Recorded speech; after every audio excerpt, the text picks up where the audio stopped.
ভিডিওটা আপনারা দেখছেন, জেলায় জেলায় চাকরিহারাদের বিক্ষোভ আপনারা দেখছেন। এই মুহূর্তে ঝাড়গ্রাম জেলায় কিন্তু ঝাড়গ্রাম জেলায় একটা বিরাট বড় আন্দোলন কিন্তু শুরু হয়েছে।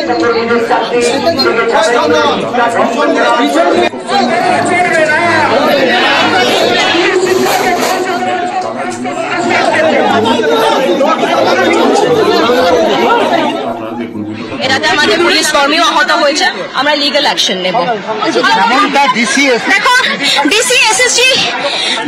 অবস্থা দেখুন, ভালো করে ভিডিওটা দেখুন।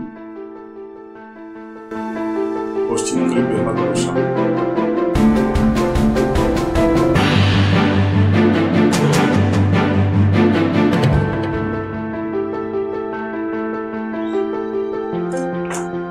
এই মুহূর্তে আমরা দেখতে পাচ্ছি যে ডিসি ঝাড়গ্রাম জেলার যে ডিসি বিদিশা কলিতা তিনি কসবায় পৌঁছেছেন এবং কসবায় পরিস্থিতি নিয়ন্ত্রণে আনার চেষ্টা করছেন। তিনি সেখানে পৌঁছেছেন এবং পরিস্থিতি নিয়ন্ত্রণে আনার চেষ্টা করছেন। একটা বিরাট বড় পরিস্থিতি তাদের সাথে কথা বলেছেন, চাকরিহারাদের সাথে কথা বলেছেন, একটা বাজে পরিস্থিতি তৈরি হয়েছে। তিনি এখানে গিয়ে আলোচনা করেছেন এবং পরিস্থিতি নিয়ন্ত্রণে আনার চেষ্টা করছেন।